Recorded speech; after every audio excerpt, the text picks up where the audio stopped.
huge thank you because it's very early for Andrea, where they're calling in from.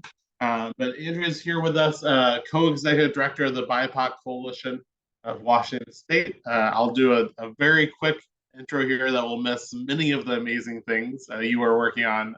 Then let you introduce yourself and take it from there. For more than 25 years, Andrea's worked to advance racial and social justice for people across Washington State, the other Washington for those of us here in DC today. And throughout her career, has translated her lived experience coupled with determination to forge solutions to systemic barriers to opportunity. Most recently, before serving as the co-ED of the BIPOC Coalition of Washington State, she served as CEO of Bird Bar Place, a historically Black organization that empowers people to live healthy, prosperous lives. During her 20-year tenure at Bird Bar, Andrew was instrumental in turning the organization around and helping it to thrive. She's also one of the four architects of the Black Future Co-op Fund, Washington's first cooperative philanthropy created by and for Black people to ignite Black generational wealth, health, and well-being. So many more things I could say there. Really excited for this conversation today. Just so folks know, we'll turn this over. Andrea has a presentation and kind of walk through their work a little bit. We'll have a little bit of a Q&A, then also open up for audience questions. So proactively be thinking about what questions y'all might have. But with that, I'll turn it over to you, Andrea. Thank you so much for being here with us today. Thank you, Matt. Good morning, everybody. Good morning from the other Washington, as Matt says. Happy to be joining you on your day one of this conference. I feel so held in this room because nonprofit has been my family container for at least 2 decades now. As Matt said, I will be sharing a presentation, so I'll get going on that.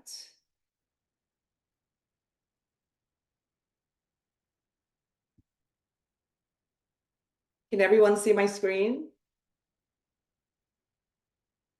Okay. So a little bit about my story, because it informs my journey and how I landed where I am today. I am Afro-Caribbean. I was born in a very small country of no more than 700,000 people, British Guyana, South America, which is considered a Caribbean nation. I immigrated here at the age of 12 in the late 80s. Like most immigrants, for a better life, economic security was hard in that country, still continues to be. That upper left-hand corner is myself and my younger brother. Lower right-hand corner is my mom and myself with a cousin. Andrea, if you're sharing moving forward in slides, it looks like we can just see the first slide. Can you see the next slide? Not yet. It looks like you might be in before presentation mode. So I'll have to go back and restart. Sorry about that. Let's see.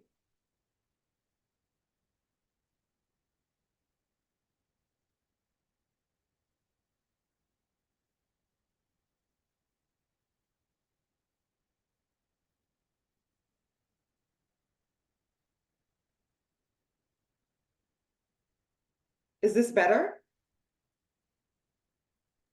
Looks like it may be the same one, and I can happy to pull it up here just in case. Okay. Yes, you have it, correct? Yes. I'll share here so you can. Okay. Thank you. Yeah, of course. Wonky things tend to happen in the other Washington.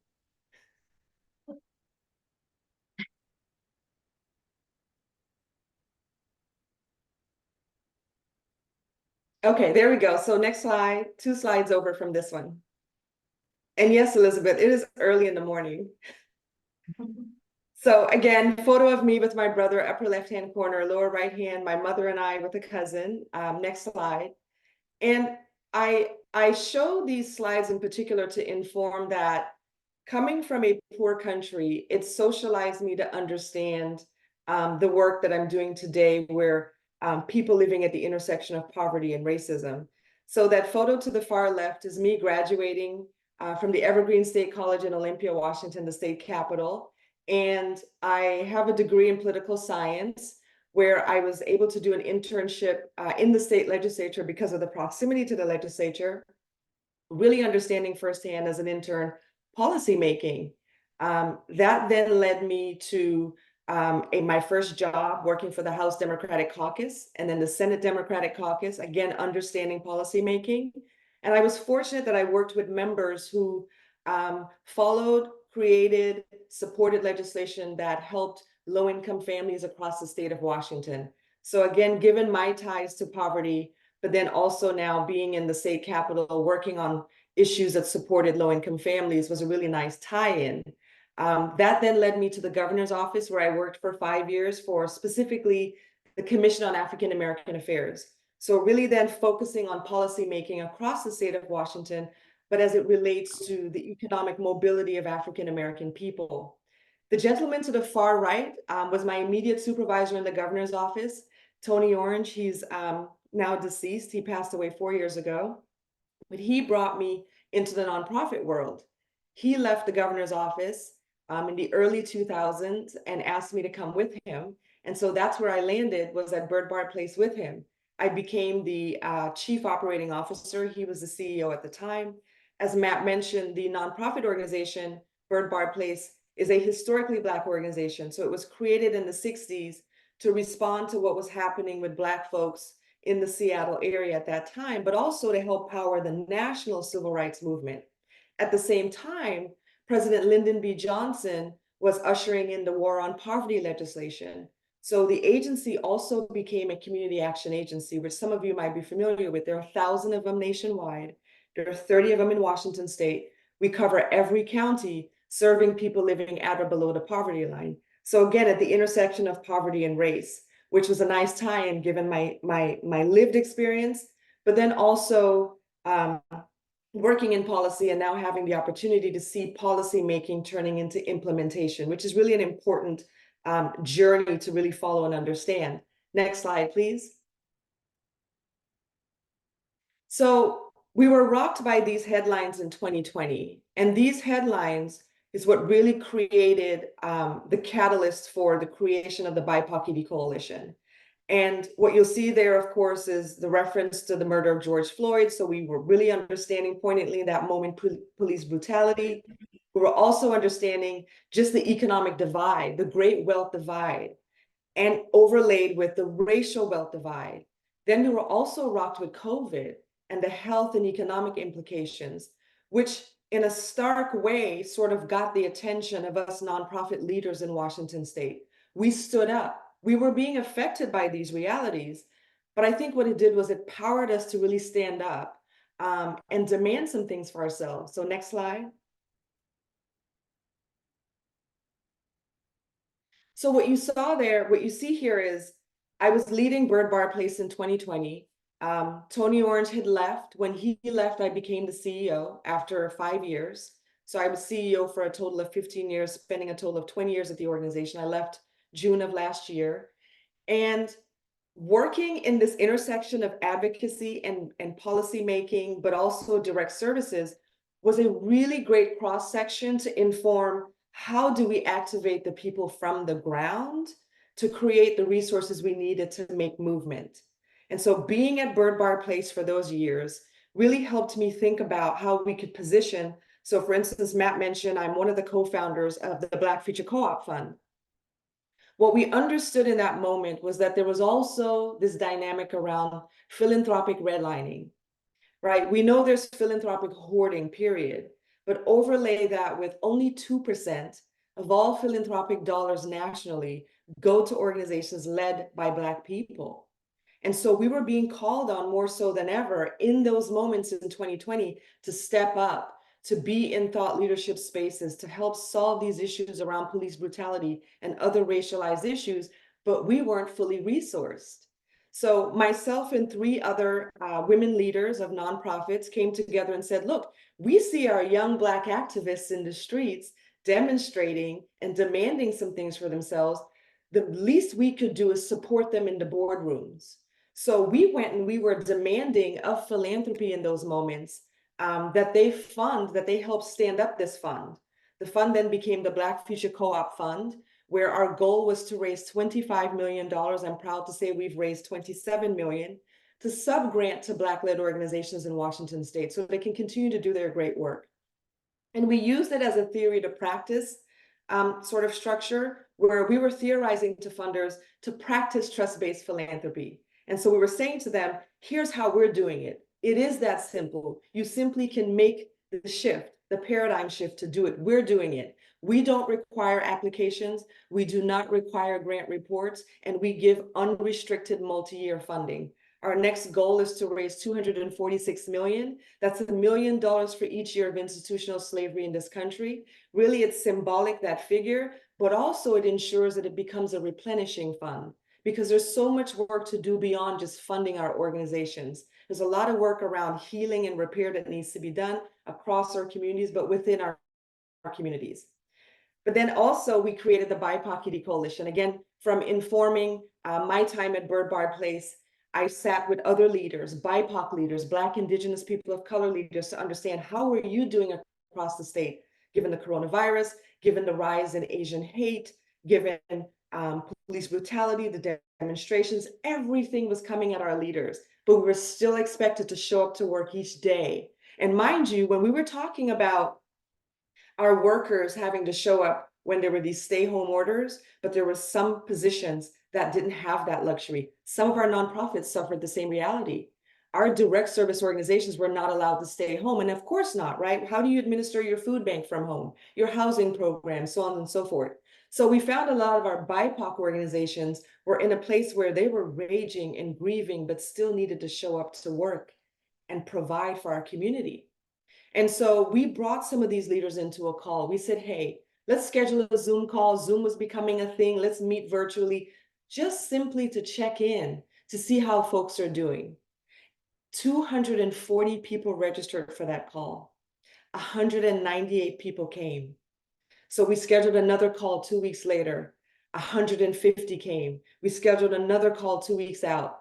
150 kept coming. And so thereby was born the BIPOC ED Coalition of Washington State. We wanted to focus on our executive directors, focus specifically geographically on Washington State, but build these containers where our leaders can come into a room and just sort of air out what's happening for them, seek support. But also, let's think about how we build power together. Next slide. So we built this idea around healing and advocacy. What we saw was that our EDs were pretty clear on these are the things we need. There are a plethora of things, but they landed in two pillars, right? We needed to normalize health and wellness as part of the work, and we need to advocate for greater resources to do our work. Next slide. So what we saw here was this idea around solidarity, right? I mentioned earlier in the Black Future Co-op Fund, there's a lot of work to be done intra-community. We recognize that in the BIPOC ED Coalition. How do we build solidarity within our communities of color and across our communities with our white allied organizations? At the same time, let's begin to focus on healing, but then building power in numbers to really go after philanthropy, to go after tables of power, to get the resources we needed to do our jobs. Next slide. And so what we did was we built a vision, right, where we wanted to envision a strong community of BIPOC leaders, a strong community with a thriving ecosystem to ensure that our work is done in a container that doesn't harm us, that doesn't continue to grind and wither us in the work. Continue, next slide. So advocacy, again, one of our strongest pillar. What we determined is that we needed to be able to pull together funders, policymakers. So at that point in time, we were also talking with legislators, which fortunately, we also had BIPOC legislators who were nonprofit leaders, because our legislators, the state legislators in Washington State, are part-time legislators, so they have other jobs. So they were in these rooms with us as BIPOC EDs, but then they were also in the state legislature, so they were able to carry that message for us. But what we did was this campaign around calling in philanthropy. We knew that in those moments of COVID and police brutality and all the other things that were coming up in 2020, that there were people at tables of power deeply listening and listening in a different way. They truly were yearning to understand how can we and should we be doing things differently. We capitalized on that intersection and we said, we really want you to partner with us. So we weren't in the blaming and shaming game, but we were in the, we need you to be more accountable to how you support the work that we do. to these strategies that you employ, these issues you say you're seeking to serve. We want you to partner with us to truly resource us in getting those issues solved. Next slide. So then with that Calling in Philanthropy campaign, we built this pledge. We built the pledge actually with funders, informed by funders, but also mostly our BIPOC leaders across the state of Washington. And what that pledge says is that we want philanthropy to impose an increased required payout. Right now, we know most philanthropy, the IRS required payout is 5%, right, for private foundations. And that is paltry because we know that it's also contributing to philanthropic hoarding. We know that it's also contributing to the Hunger Games of going after resources amongst nonprofits to raise resources for our work. And so we are saying, impose a 10% required payout, not including operating expenses, because that 5% required payout also includes operating expenses. So a foundation could spend 4% of its grant amount, of its foundation money on operating expenses and only required to give out an additional 1% to charity. So we're saying expand that to 10%. And we're saying specifically, give that additional 5% to BIPOC-led organizations, because BIPOC-led organizations only receive 8% of all of the philanthropic dollars nationally, right? So Black-led organizations, 2%, BIPOC-led 8%. What we're saying, why give that additional 5% to BIPOC-led organizations is because we do not want funders to take funds away from white allied organizations to give it to BIPOC communities. We truly want to work with our allied organizations in solidarity to move these wicked societal issues forward. And so we're also saying in the pledge, provide multi-year funding, not the one and done, not the transactional, and give unrestricted funds, right? Have us grantees determine the best use of that funding and resources. And we're saying invest in BIPOC-led systems change work because it's the only way to make movement. So an example of that is pay for us to do advocacy work, right? Value advocacy work, pay for us to even have a lobbyist, which we've done. We've brought contract lobbyists on at the BIPOC ED Coalition. Next slide. And so the next pillar of the work of the BIPOC ED Coalition is about healing, is about wellness, because we understand that that's been absent from the work. We saw all of our leaders, white leaders, BIPOC leaders, burning out, dying on the job, leaving resentful. And we come to the job, as you all know, with such passion, right? With such fervor to want to be able to support our society in these ways. But then we are not, in turn, not supported. We're grinded and withered in the job. So what we've heard from our EDs at those calls, 198 folks were coming, 150 consistently were attending, is that we need to institute health and wellness as part of the work. Next slide.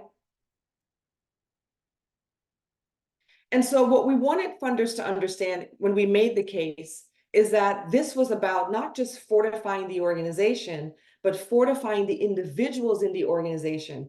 And this was deeply heard, especially during COVID. We hope that this culture is institutionalized, but the window that opened was perfect for people's listening, especially funders, around this idea of fortifying individuals, not just organizations. Next slide.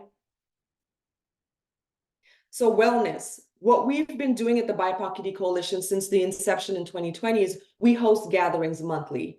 We want the EDs and their senior leaders to share information with each other, so knowledge sharing. We want to create an air of fulfilling each other and less competition. So share with us what you know, share with us what you're learning, share with us what's keeping you up at night. We also are aiming to produce thought leadership pieces. We've produced the first of our kind. It's a white paper, but we're terming it our Black and Brown paper, to help people evangelize this idea around rest in the work. And from that, we're also beginning to offer our 3-month, 1-month, and 2-week sabbaticals to help drive home the idea that really truly focusing on the capacity building of individuals will help to drive the mission forward, but in a more sustainable way in our nonprofit sector. Next slide. So this is an image of our BIPOC paper that we did on sabbaticals. What we heard from EDs was that we need language to be able to talk about health and wellness and rest and repair with our boards, with our staff, and with funders. So we set about to providing this as a resource to help them make the case. But also we have found that funders are also using it to make the case with their boards. we have found a few nonprofit organizations who are actually taking this paper to build their own sabbatical policies and plans. Next slide. And this is simply a quote from the report, right? As an economically advanced nation, compared to all the economically advanced nations in the world, we're doing poorly. We're doing poorly in terms of taking care of our people. And this quote really talks about the paradox of productivity, that if we begin to shift the paradigm in our minds to understand that rest can be part of the work, that if you take time out to rest, you really can step back in to be able to do the work at hand. Next slide. And so this is simply just a quote that reinforces rest becoming part of the work. Next slide. So for our sabbaticals, this is the cornerstone of the BIPOC ED Coalition, right? Driving home not just the monthly workshops and teaching people how to maybe experience rest and respite on the job daily in the work, but then the ultimate, which is sabbaticals, which has been sort of like this nebulous thing that happened in academia. Folks weren't sure what it is and are they worthy of getting one? And so we sort of blew the lid open on it. Yes, we can bring it into our sector. We can raise the money. We can educate people how to do it. It's done differently for different leaders. And we've been learning from leaders along the way because we've issued now several rounds of sabbatical, the benefits. And these are the real-time benefits that we're hearing. Personal support, professional support, leader confidence, but then it all leads to strengthening the organization itself, right? It leads to better board ED relationships, and it leads to deepening relationships with funders because we're having continuous conversations with funders who are funding these sabbaticals about how beneficial they are to the organization and ultimately to the mission of the foundation, to the funder, and also the nonprofit organization. Next slide. And so we're honing in here on other reports. And those reports we're referencing in our paper of color about really these staggering figures on the benefits of sabbaticals.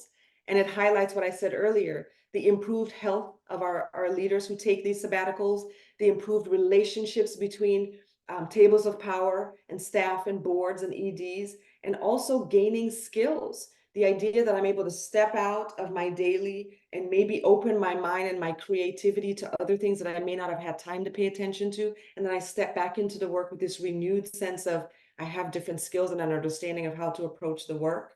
All beneficial. Next slide. And this is just a quote as well from Maria de la Cruz from Headwaters Foundation about shifting culture, which is what the BIPOC ED Coalition was created to do, is systems change, make movement, really ingrain this idea that health and wellness should be seen as part of the work. Next slide. And again, this is another quote from reports that we've looked at, metadata, right? Like this is really groundbreaking. Like you give people resources, you give them their sort of autonomy to be able to operate within those resources, to do what's needed for them to step into the work, to make movement. Next slide. So what we've done to date is that in 2021, we were able to raise enough funds. It was slow going in the beginning to give 1 week respites. And I got to tell you a story about the first 1 week respite call that I made to one of our recipients to let her know, like, you were awarded this 1 week respite. And she had to pull over at the side of the road. She was driving. She was in tears. She had broken down. And she said, this award is coming at the perfect time in my life because I was just diagnosed with cancer and I have to reorient my schedule and the life with my family to go through several rounds of chemo. This week of respite gives me time away from myself. She says, I'm going to go, because we didn't require how people use it. She says, I'm going to go check into a really nice hotel and treat myself for a week so that I can re-up and come back and fight for my life. Her cancer is now in remission. She's now back on the job and stronger as ever. But that call was really poignant for me, even though it was 1 week, what it did for her life, what it did for the rest of her life, right? It speaks volumes. The next year, we were able to raise more funds to then expand from 1 week respites to 3 month sabbaticals and 1 month sabbaticals. And I can explain later in our Q&A with Matt about why we shifted to 1 month, 3 months, and 1 week respites. Now, this year, we've been able to raise even much more money, proud to say, to do more sabbaticals. We'll be doing 51 3-month, 1-month, and 2-week paid sabbaticals. And again, we're out there pounding the pavement, raising money, because we're hearing over and over and over from our EDs, this is necessary, and it's permeating out, right? They're telling each other about it. They're telling each other about the benefits of it. And so more and more people are coming to apply for these services. Next slide. And so the lessons learned so far is that we do have to gauge the readiness of an organization to be able to take a sabbatical, especially being 3 months away. Is it an all-volunteer organization?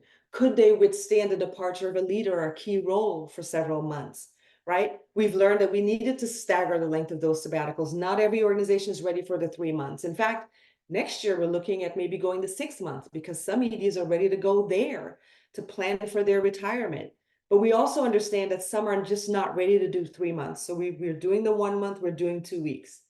And then there's this narrative in the field, right? That people use these sabbaticals to leave, or boards have said, well, I don't know if I want to give a sabbatical because they might leave. 90% of our executive directors have returned. The 10% that didn't, we knew before they took their sabbatical that this was a transition to their departure.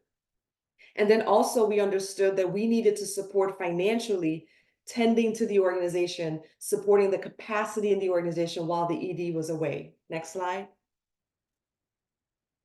And so just a few tips of how we take care of ourselves, because as I said, this work is about theory to practice. We have to walk our talk. So these are examples of what we are doing at the BIPOC ED Coalition. Hopefully you can take some things away for yourselves. Next slide. So what we're doing is understanding that the organization needs to balance the individual needs, the needs of the people that work in the organization, alongside the needs of the organization. Later this year, we will be authoring another paper of color where we'll be talking about the value of human capacity building, not just nonprofit or organizational capacity building, to help folks understand how we balance those needs. And so what that looks like intentionally is that when we speak to funders about funding the organization, the work of the organization, we talk about funding rest and respite for the individuals, not just the organization. We also talk about things like stopping the withering and the grinding, asking ourselves, is this urgent, right? There's the urgent, important quadrant. We talk about those a lot. Like, whose urgency? Is this urgency imposed by our funders, by other tables? How do we shift the table to demand how we need to be working on behalf of ourselves? We also at the BIPOC ED Coalition, the 4 of us, so that's Victoria to the left, myself, Jody, and Moss, we actually start each year by building our own individual care plans. So for example, my care plan, which is funded by the BIPOC ED Coalition, looks like, I run half marathons, so it supports my running. I also do a massage once a month. I do sound baths. I also do psychotherapy. For each of my other leaders, they have their own care plans based on what their life health maintenance system is. We also are practicing the 4-day work week. We piloted it with Ireland and the UK 2 years ago, and we've permanently instituted it. And this is not 410s. Most people assume we're working 410s, we're still doing 40 hours. We're working 32 hours a week, but we're paid for 40. Lastly, we've also integrated these quiet weeks where we shut down for a week out of the year. We may still be doing some work. We introvert ourselves. We don't take meetings. We may be reading materials, studying thought leadership, things that we can then be able to push out to the network.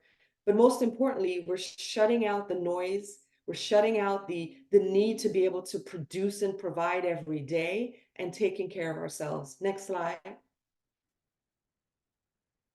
And so I'll end with that quote, right? By virtue of us caring for ourselves, that puts us in an even better position to also care for our community, which is why each of us came to this work. Next slide. And that's the end.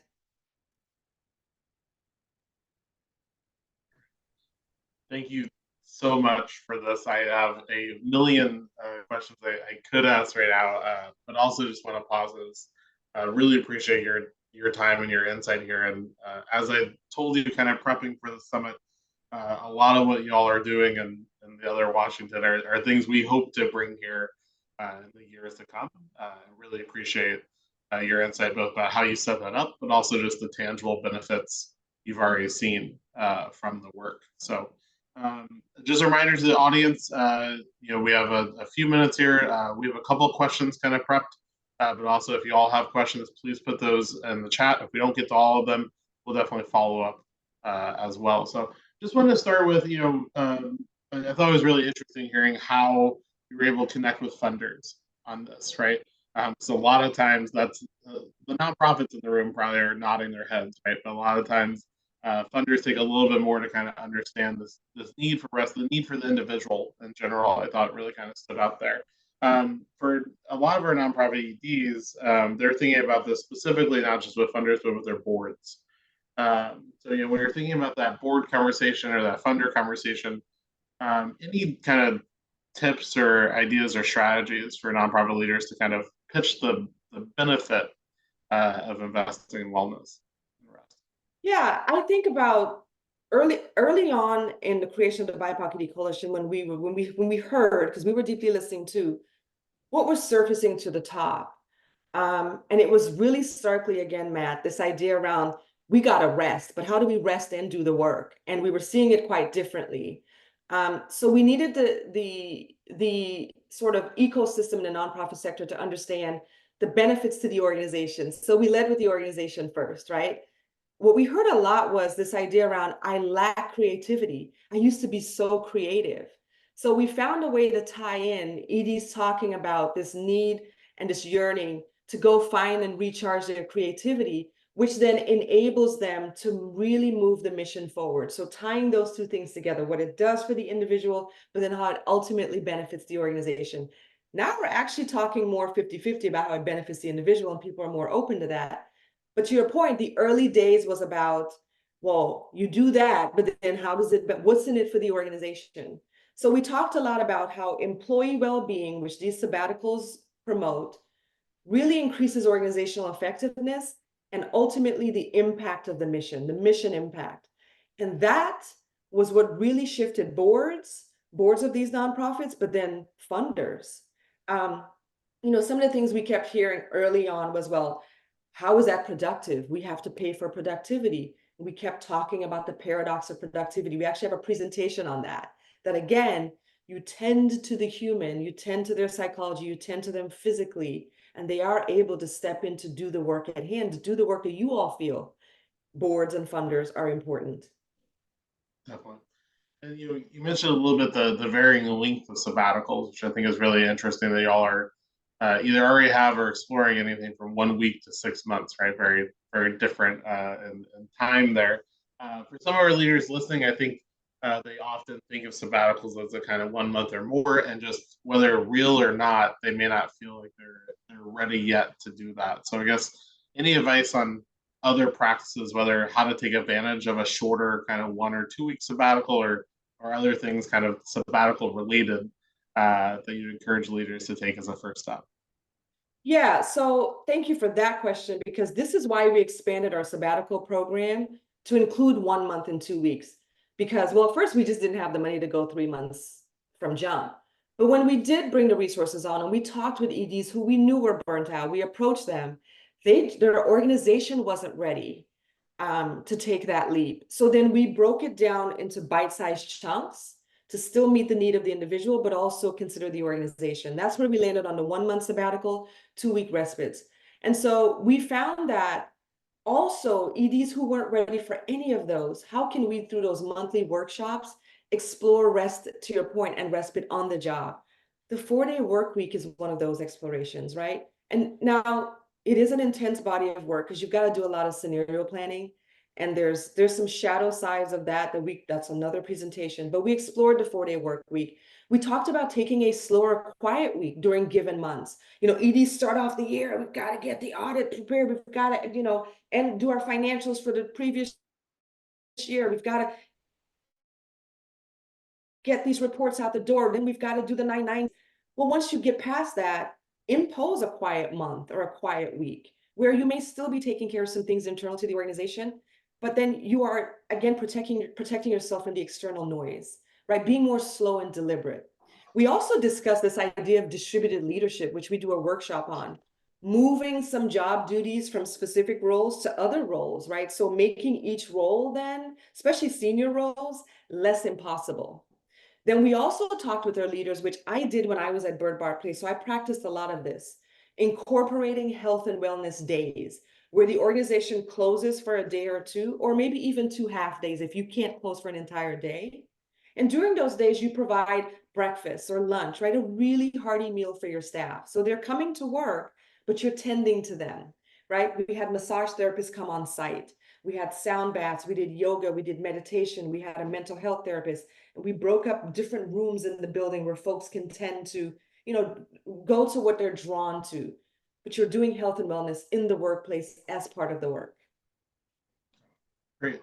We had an audience question that also relates to one of the questions we had ahead of time, that some of our executive directors, when they thought about sabbaticals, it's so far from what they've had and been able to prioritize for. They're like, what do I do when I'm on a sabbatical? Or what have people done? Then there's also an audience question related to that about the funding for that. Is the funding to bring in extra capacity for the organization? Is the funding to fund sabbatical activities for that executive director? So what's the funding kind of used for? And also maybe what are just a couple of quick examples of what people have used their sabbaticals for? I'll answer that technical question first. So yes, the funding is to pay for the executive's salary. So 3 months, or whether it's 1 month or 2 weeks, their salary. There's also funding that pays for the leader to have a sabbatical coach if they choose, because some leaders do need guidance. I had a sabbatical coach during my sabbatical. Then there's also funding for the organization if they need to pay to promote a leader from within and compensate them more, or bring in an interim ED. Then there's also coaching for that organization. So coaching the board and the leaders to sort of take on more responsibility, but also more thinking and creativity on behalf of the organization. So when an ED comes back into the organization, it is operating a little bit differently, less grinding and withering and less impossible.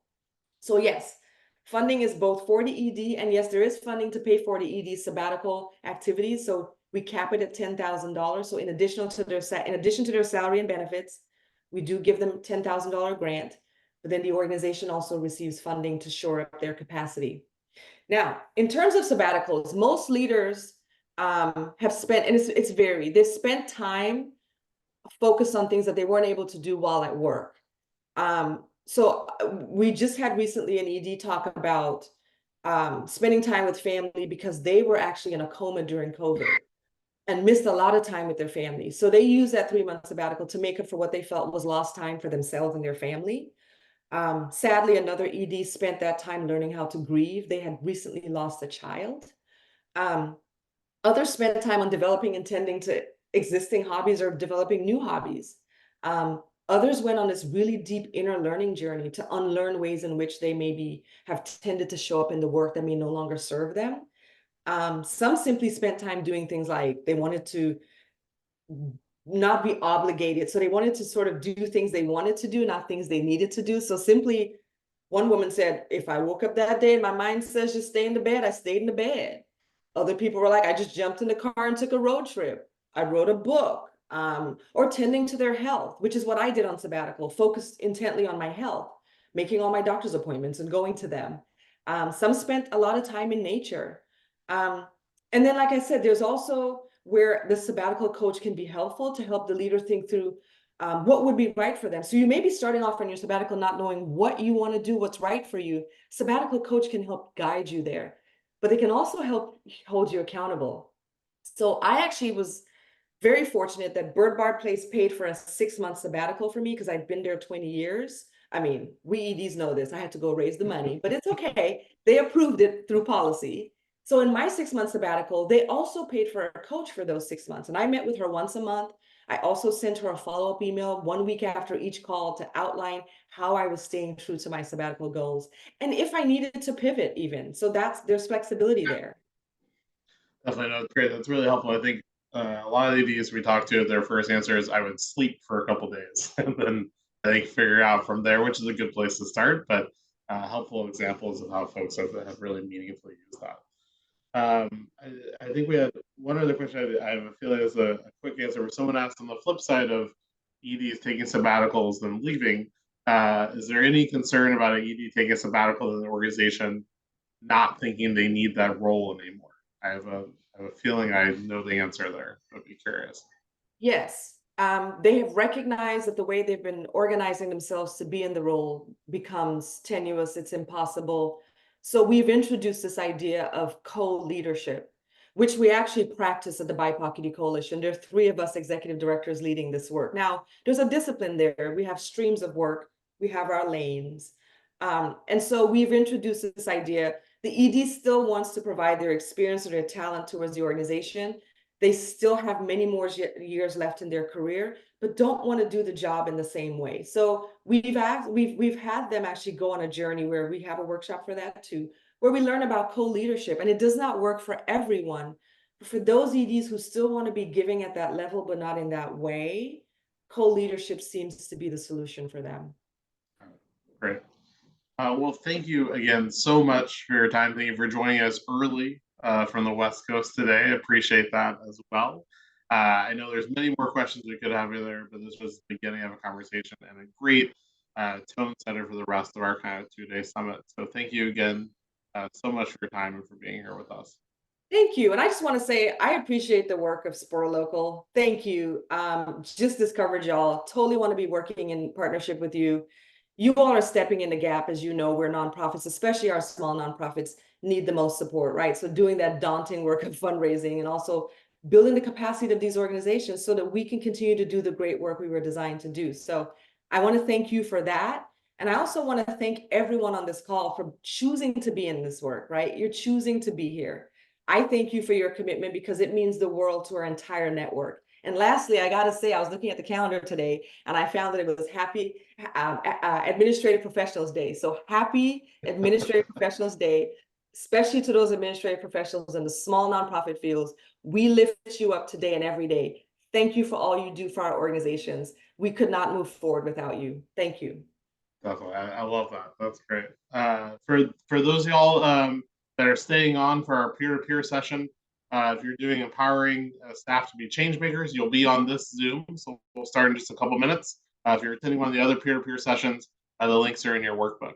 Thank you all for joining. We'll start back here on the peer-to-peer for empowering staff to be change makers in just a couple minutes. Thank you.